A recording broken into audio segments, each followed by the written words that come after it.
I welcome you all in the King's Academy.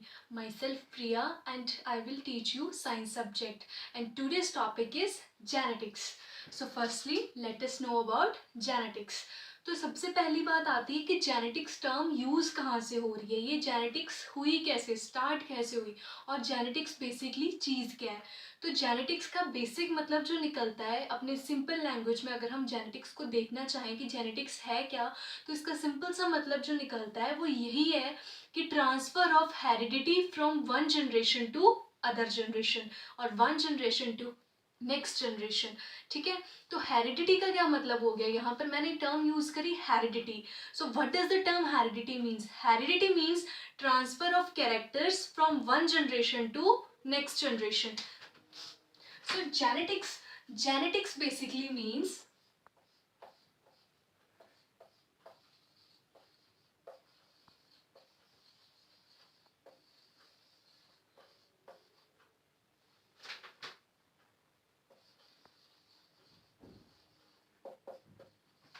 So genetics basically means transfer of heredity from one generation to next generation.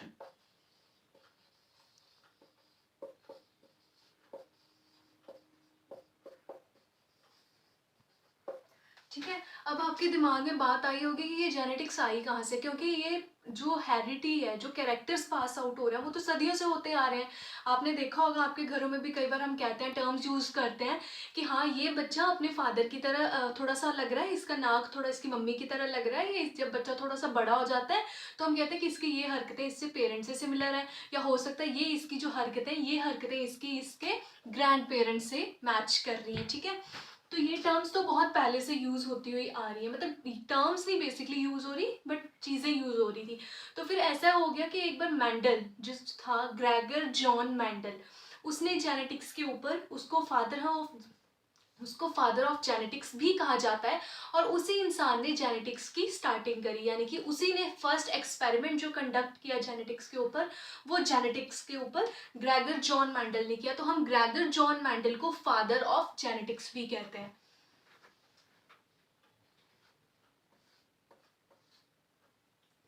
देखती हूँ।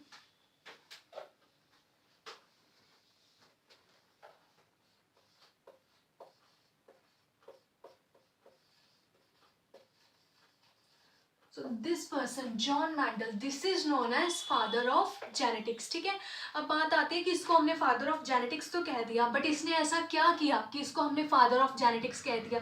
क्योंकि किसी को किसी चीज़ का फादर कह देना, किसी पूरी साइंस की ब्रांच का फादर कह देना, एक बहुत बड़ी और एक बहुत वास्ट टर्म है जो हमने यूज़ कर ली। ठीक है, तो अब बात आती है कि उसने ऐसा क्या किया, तो उसने किया एक पी प्लांट पे एक्सपेरिमेंट। पी बोले तो मटर। ठीक है, उसने एक मटर के प्लांट पे एक्सपेरिमेंट किया और उसके लिए उसने चूज किए मटर के 7 कैरेक्टर्स। उसकी हाइट देखी, उसके सीड देखे, उसके लीव्स का कलर देखा, उसके फ्लावर्स का कलर देखा, उसकी टॉलनेस देखी, उसकी ड्वार्फनेस देखी।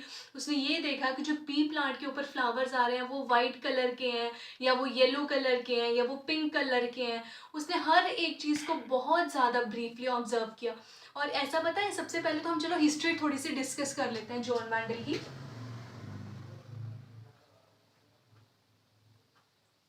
अब अगर जॉन मेंडल की हिस्ट्री डिस्कस करी जाए ना, तो जॉन मेंडल कौन था? जॉन मेंडल था वो जो फादर होते हैं, चर्च के फादर होते हैं। John Mendel is father. तो उसके पास क्या था? उसके पास जमीन पड़ी हुई थी, बहुत सारी खाली जमीन, खेत जिसको हम कहते हैं।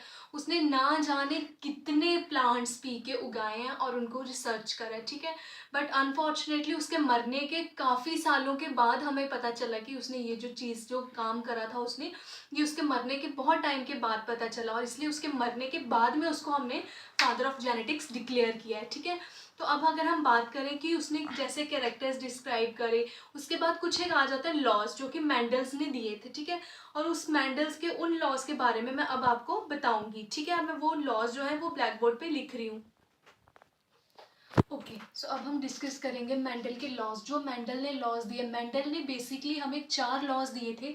फर्स्ट लॉ जो था उसका वो था लॉ ऑफ यूनिट फैक्टर्स या पेयर्ड यूनिट्स। सेकंड लॉ था law of dominance. Third law था लॉ ऑफ सेग्रीगेशन। और फोर्थ लॉ था लॉ ऑफ इंडिपेंडेंट असॉर्टमेंट। उसने ये जो लॉज दिए इसके बेस पे उसने क्रॉस किए थे, मोनोहाइब्रिड क्रॉस और डाईहाइब्रिड क्रॉस। जो उसने मोनोहाइब्रिड क्रॉस किया था, उसमें उसने एक चीज करी थी कि उसने सिर्फ सिंगल कैरेक्टर लेके क्रॉस किया था प्लांट को, ठीक है। सिंगल कैरेक्टर मतलब एक उसने ले लिया कि प्लांट की हाइट ज्यादा है, एक में ले लिया उसने कि प्लांट की हाइट कम है, यानी कि एक उसने टॉलनेस का कैरेक्टर ले लिया, एक उसने वाफनेस का कैरेक्टर ले लिया, ये ले लिया उसने मोनोहाइब्रिड क्रॉस में। और जो डाई हाइब्रिड क्रॉस था उसके लिए उसने लिया था दो कैरेक्टर्स, यानी कि जैसे उसने सपोज करो उसने ले लिया सीड्स का कैरेक्टर कि प्लांट के जो सीड्स हैं वो ले लेते हैं हम, ठीक है। तो सीड्स के केस में उसने क्या किया कि एक में उसने देख लिया कि सीड्स राउंड है। अब अगर आपने देखा हो कि अगर फ्रेश पीस जो आप मार्केट से लेके आते हो उनके राउंड सीड्स होते हैं, बट वही अगर पीस 2-4 दिनों के बाद लिए जाएं, वही जो मतलब खेतों से निकल चुके हैं बट वो मंडियों में पड़े हुए हैं, उनको आपने 2-4 दिनों के बाद खरीदा, तो उसके अंदर आप क्या चेंज देखोगे। कई बार ऐसे होता है बरसात के मौसम में ना सीज के ऊपर रिंकल्स आ जाते हैं, झुर्रियां से जिसको हम कहते हैं ना, वो पीस के ऊपर भी पड़ जाती हैं, ठीक है। तो फिर इस करके उसने एक कैरेक्टर लिया that P with round seeds and P with yellow wrinkled seed, कि वो थोड़े से पेल येलोइश से भी हो जाते हैं, ठीक है। तो हम पहले उसके लॉज डिस्कस करेंगे, फर्स्ट और सेकंड, थर्ड और फोर्थ हम बाद में डिस्कस करेंगे, ठीक है। फर्स्ट लॉ जो था उसका वो था लॉ ऑफ पेयर्ड यूनिट्स, ठीक है। लॉ ऑफ पेयर्ड यूनिट्स कहता है कि Mendel said that when to dissimilar unit factors, जिस टाइम पे दो डिसिमिलर यूनिट फैक्टर्स यानी कि दो फैक्टर ऐसे प्रेजेंट हैं जिनमें से कोई एक जो है वो दूसरे के साथ किसी एंगल से लिंक नहीं कर रहा, एक अलग एंगल है एक दूसरा अलग एंगल है, यानी दोनों का आपस में कोई तालमेल नहीं बैठ रहा, ठीक है। जिस टाइम पे दो डिसिमिलर यूनिट फैक्टर जो है वो प्रेजेंट होंगे किसी इंडिविजुअल के अंदर, तो only one is able to express it.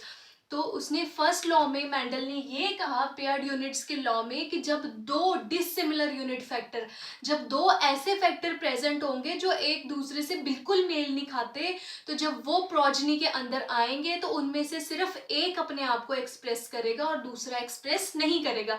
और जो हमारा दूसरा लॉ है यानी कि मेंडल का जो दूसरा लॉ है that is law of dominance. ये लॉ जो है डोमिनेंस वाला, ये पेयर्ड यूनिट वाले फैक्टर से इंटर रिलेटेड है। ऊपर उसने बोला कि दोनों में से कोई एक एक्सप्रेस करेगा, ठीक है। और लॉ ऑफ डोमिनेंस ये कहता है कि दोनों में से वो फैक्टर जो है वो खुद को शो करेगा जो डोमिनेंट होगा, यानी कि जो कैरेक्टर मोर होगा ना, जो कैरेक्टर अपने आप में ज्यादा होगा, जिसका ज्यादा इन्फ्लुएंस होगा, वो कैरेक्टर अपने आप को शो करेगा, दूसरा कैरेक्टर नहीं शो करेगा। इसको हम कहते हैं लॉ ऑफ डोमिनेंस। अब जब लॉ ऑफ डोमिनेंस की बात चल रही है तो आपको समझना पड़ेगा कि दो चीजें होती हैं जेनेटिक्स में, एक डोमिनेंट जीन और एक होती है रिसेसिव जीन। डोमिनेंट जीन वो जीन होती है जो कि अपने आप को बहुत एक्सप्रेसिवली शो कर रही है, जिसका आपको बहुत अच्छे से पता चल रहा है कि हाँ ये चीज जो है प्रेजेंट है। जैसे अब अगर हम हाइट का कैरेक्टर ले लें, ठीक है, तो हाइट के कैरेक्टर में क्या होगा, अगर कोई बच्चा, अगर किसी बच्चे के सॉरी पी प्लांट की बात कर लेते हैं, ठीक है, हम अगर एक लंबा पी प्लांट है एक छोटा पी प्लांट है, अगर हमने दोनों की क्रॉस ब्रीडिंग कराई तो फिर क्या होगा, हमारे पास लंबा आएगा, ठीक है। एक जो हमारी पहली प्रोजेनी है उसमें लंबा आएगा सिर्फ, तो उसमें वो लंबा आ गया, ठीक है। अब अगर वो लंबा आया तो इट मीन्स कि उसमें जो लंबाई वाला कैरेक्टर था वो डोमिनेंट रहा, ठीक है। अगर वो डोमिनेंट रहा बट इट डजंट मीन कि जो उसकी स्मॉल रिसेसिव वाली जीन थी उसने अपने आप को एक्सप्रेस नहीं करा है, बट दैट डजंट मीन कि वो एग्जिस्ट नहीं करती, वो एग्जिस्ट करती है बट उसने अपने आप को अभी शो नहीं किया है। This is law of dominance. अब इसको थोड़ा सा डिस्कस कर ले, समझेंगे हम।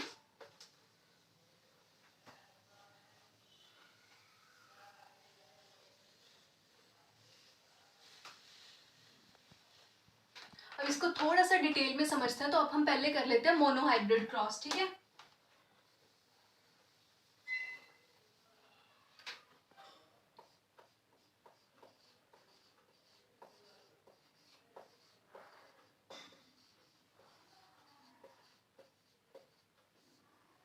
This is our monohybrid cross जो अब हम करेंगे।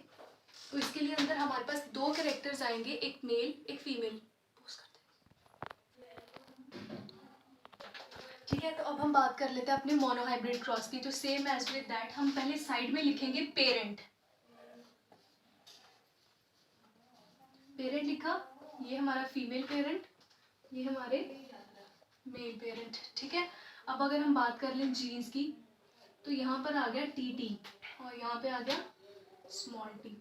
अब जेनेटिक्स के अंदर एक चीज़ जो आप लोगों ने हमेशा याद रखनी है कि जब कोई भी लेटर कैपिटल लेटर्स में डिनोट किया जाता है विच मीन्स कि वो लेटर डोमिनेंट कैरेक्टर को शो कर रहा है, और जब कोई भी लेटर स्मॉल लेटर्स में इंडिकेट करता है यानी कि स्मॉल लेटर्स में लिखा जाता है तो वो ये इंडिकेट करता है कि वो रिसेसिव जीन के रूप में काम कर रहा है। ठीक है, अब जैसे है टीटी और टीटी। ठीक है, तो टीटी यानी कि ये हमने अगर हम लिखें यहाँ पे तो हमने ये टॉलनेस का कैरेक्टर लिया है।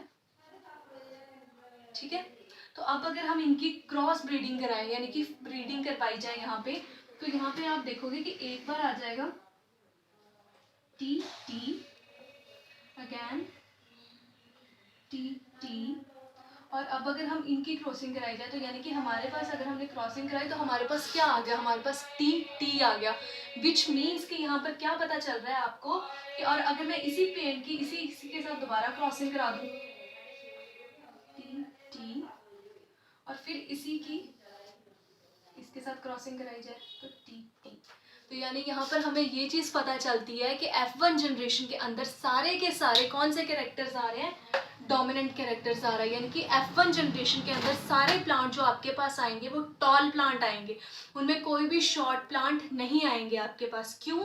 क्योंकि सारे जो कैरेक्टर्स हैं वो टी ने शो किए हैं। यानी कि अगर हर एक जो भी आपके पास पेयर्ड यूनिट आती है अगर उसके अंदर कैपिटल लेटर प्रेजेंट है तो इट मीन्स कि वो जो कैपिटल लेटर प्रेजेंट है अगर वो स्मॉल लेटर के साथ आ गया है तो इट मीन्स वो जो रिसेसिव जीन है उसको वो और ज़्यादा सप्रेस करेगा और वो अपने आप को और ज़्यादा वल्ज आउट करेगा और वो अपने आप को डोमिनेट करेगा। ठीक है, ये था हमारा मोनोहाइब्रिड क्रॉस। ओके, ठीक है, अब हम बात करेंगे डाईहाइब्रिड क्रॉस की। और डाईहाइब्रिड क्रॉस के अंदर भी दो लॉज आते हैं मेंडल के। मेंडल ने मैंने आपको पहले भी बताया कि मेंडल ने बेसिकली 4 लॉज दिए थे। उसके जो पहले स्टार्टिंग वाले 2 लॉज थे वो डायरेक्ट रिलेट करते हैं मोनोहाइब्रिड क्रॉस के साथ, और जो एंड वाले 2 हैं उनका डायरेक्ट लिंक है कहीं ना कहीं डाईहाइब्रिड क्रॉस के साथ। ठीक है, तो जो थर्ड लॉ आता है that is law of segregation.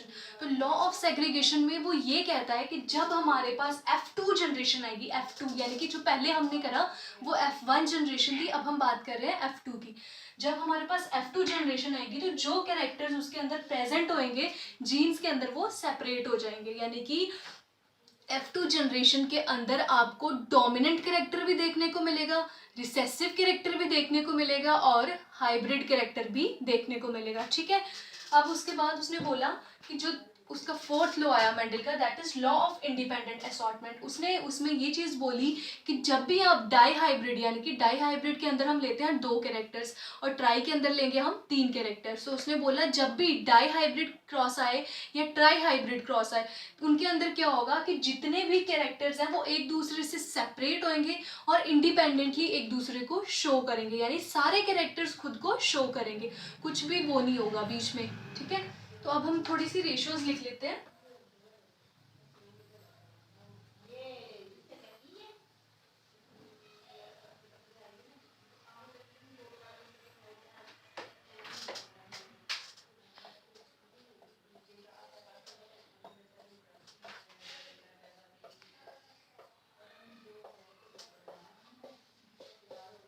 ठीक है, हमारे पास F1 जनरेशन के अंदर हमारे पास आई थी प्रोजेनी। ठीक है, तो इस प्रोजेनी के अकॉर्डिंगली हमें क्या पता चलता है कि अगर हमारे पास पूरे दोनों कैपिटल लेटर्स प्रेजेंट है मतलब जो वहाँ पे कैरेक्टर है वो प्योरली डोमिनेंट है, कैरेक्टर भी डोमिनेंट है और उस कैरेक्टर के अंदर जीन्स जो प्रेजेंट है वो भी डोमिनेंट कैरेक्टर की जीन्स प्रेजेंट है। ठीक है, तो ये हो गया कंप्लीट डोमिनेंट।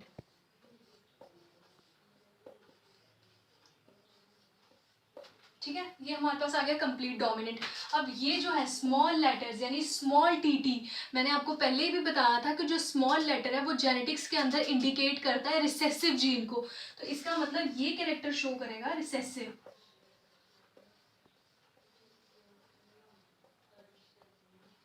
ठीक है, ये कैरेक्टर क्या शो करेगा, रिसेसिव नेचर को। और ये जो कैरेक्टर हमारे पास यहाँ पे प्रेजेंट है यानी कि इसके अंदर क्या है, इसके अंदर स्मॉल टी भी है और कैपिटल टी भी है, विच मीन्स कि ये हाइब्रिड है, ये डोमिनेंट भी है और इसके अंदर रिसेसिव जीन भी है, दोनों जीन्स है।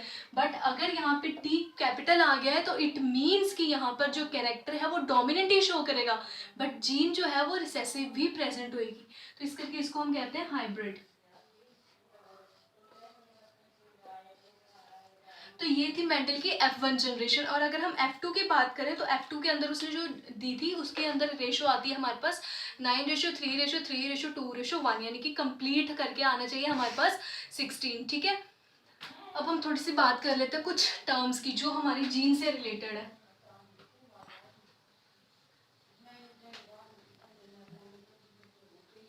अब अगर आप जेनेटिक्स को ध्यान से देखो तो इसके जो फर्स्ट 4 लेटर्स हैं वो क्या इंडिकेट करते हैं, जीन। तो जीन क्या है पहले तो, है ना, मैंने आपको लास्ट वीडियो में भी बताया था, अभी भी बता रही हूँ कि जीन क्या है, functional segment of a DNA. GND, functional segment. ठीक है, जीन क्या है हमारी, जीन है हमारी फंक्शनल सेगमेंट। फंक्शनल सेगमेंट मतलब इसके अंदर ही कुछ भी चेंज आएगा, कुछ भी चेंज आएगा, कुछ भी होएगा तो वो जीन के थ्रू होएगा, जो कि हेरिडिटी में पास आउट होता है। ठीक है, अब अगर हम बात कर ले आपको पता होगा कि ह्यूमन बॉडी की अगर मैं बात करूं सिंपली, तो ह्यूमंस के अंदर होते हैं 46 क्रोमोसोम्स। 46 नंबर ऑफ क्रोमोसोम किसके पास प्रेजेंट है, ह्यूमंस के पास। तो इसका मतलब 46 नंबर क्रोमोसोम मतलब 23 पेयर्स। तो इसका मतलब हो गया हमारे पास प्रेजेंट है 23 पेयर्स। अगर तो रिप्रोडक्शन के अंदर कोई चेंज नहीं आता, यानी कि अगर लिंकेज होती है, कुछ चेंज नहीं होता है, तो नॉर्मल बॉडी ग्रोथ जैसे होनी है वैसे ही होती रहेगी। बट बाय चांस अगर कोई चेंज आ जाता है, जिसको हम कहते हैं जीन के अंदर चेंज आने को हम कहते हैं म्यूटेशन, अल्टरेशन और एब्रेशन। यहाँ भी हम टर्म यूज कर रहे हैं म्यूटेशन, अल्टरेशन और एब्रेशन।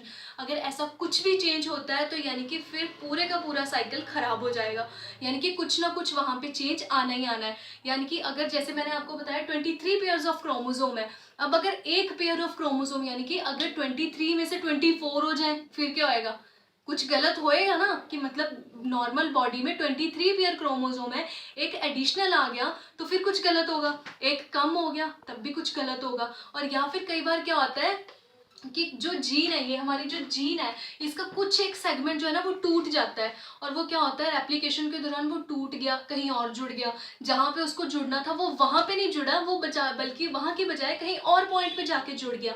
तो उसकी वजह से क्या हो जाएगी, म्यूटेशन हो जाएगी। और म्यूटेशन का मतलब ही यही होता है कि म्यूटेशन कहती है कि जब जीन जो फंक्शनल सेगमेंट ऑफ डीएनए उसको जैसे वर्क करना है, अगर वो वैसे ना करके कहीं पर कुछ अल्टरेशन आ रही है, कहीं पर कुछ डिलीशन हो गया, कुछ एडिशन हो गया, तो उसको हम कहेंगे म्यूटेशन। तो मैं यहाँ पे लिख देती हूँ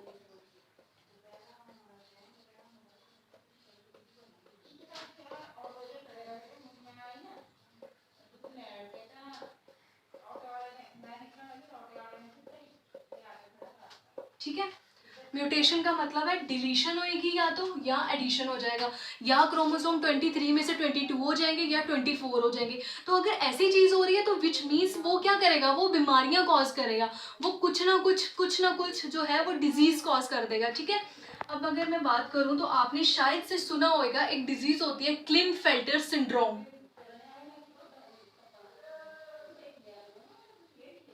अब अगर उससे पहले क्लिनफेल्टर सिंड्रोम को डिस्कस करने से पहले हमें पता होना चाहिए कि जो हेल्दी मेल है, अगर मेल चाइल्ड है, उसके अंदर जो क्रोमोसोम का नंबर होता है वो होता है XY, और फीमेल चाइल्ड के अंदर क्रोमोसोम का नंबर होता है XX, यानी कि दोनों के अंदर दो दो, बट इसके अंदर जो रिप्रेजेंट करता है वो होता है XX, और मेल के अंदर जो रिप्रेजेंट करता है वो होता है XY। ठीक है, अब अगर मैं बात करूँ क्लिनफेल्टर सिंड्रोम की, यहाँ पे लिख दूँ,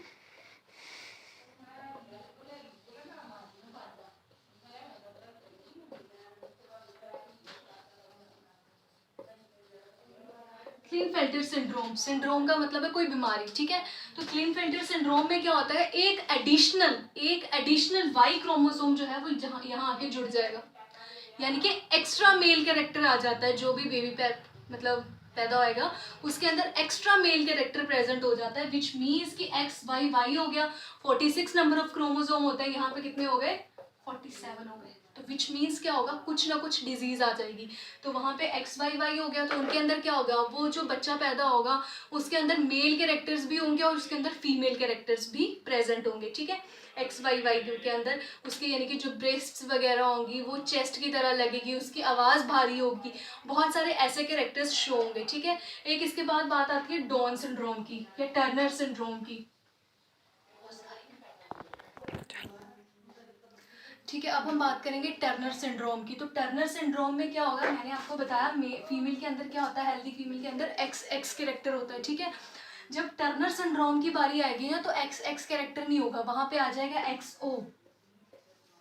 XO कैरेक्टर आ जाएगा फीमेल के अंदर, यानी कि जो O कैरेक्टर है ये कुछ भी नहीं रिप्रेजेंट करेगा, यानी कि मेल की तरफ से जो Y या X कुछ आना था वो आया ही नहीं है प्रोजेनी में, यानी कि सिंगल ओवरीज वही बनी जा रही है। तो इसका क्या होगा कि जो फीमेल प्रोड्यूस होगी उसके अंदर रूडिमेंट्री ओवरीज होगी, यानी कि वो ज़्यादा दिन तक सर्वाइव भी नहीं कर पाएगी, ठीक है। और इसके बाद एक डिजीज आती है डाउन सिंड्रोम।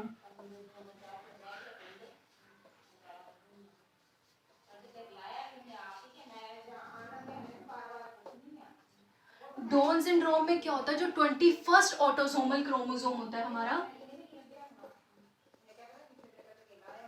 उसमें ये प्रेजेंट होता है 21st ऑटोसोमल क्रोमोसोम के अंदर, ठीक है। जब डाउन सिंड्रोम होगा तो बच्चे के अंदर क्या होगा, उसको हम कहते हैं मंगोलिज्म हो जाता है, यानी कि उसकी मेंटल रिटार्डेशन हो जाएगी बच्चे की। बच्चा जो है वो हेल्दी बच्चा नहीं होगा, उसकी ग्रोथ हेल्दी नहीं होगी, उसके अंदर क्या होगा, उसकी मेंटल रिटार्डेशन हो जाएगी। तो ये सारी चीज़ें हमें कहाँ से पता चलती हैं, ये सारी चीज़ें हमें पता चलती हैं जेनेटिक्स की हेल्प से। अब अगर हम जेनेटिक्स के थोड़े से फ़ायदे डिस्कस कर लें कि जेनेटिक्स हमें कहाँ पर हेल्प कर रही है, ठीक है।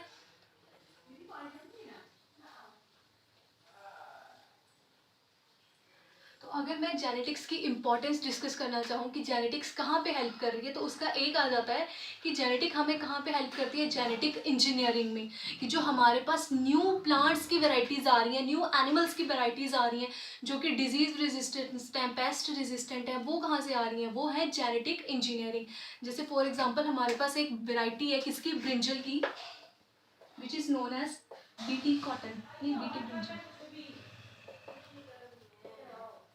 ठीक है। ये हमारे पास वैरायटी है BT ब्रिंजल की। इसमें क्या होता है कि हमने पेस्ट रेजिस्टेंट वैरायटी बनाई है, यानी कि आजकल हमारे पास बहुत सारी ऐसी क्वालिटीज़ के प्लांट्स प्रोड्यूस हो रहे हैं मार्केट के अंदर जो कि जेनेटिकली मॉडिफाइड प्लांट्स हैं, ठीक है। जैसे हमारे पास ये है BT ब्रिंजल, वैसे हमारे पास कॉटन की भी प्रेजेंट है, हमारे पास सोयाबीन की, हमारे पास राइस की, ना जाने कितनी सारी हमारे पास वेराइटीज़ प्रेजेंट है। तो इनको हम कहते हैं जेनेटिकली मॉडिफाइड प्लांट्स।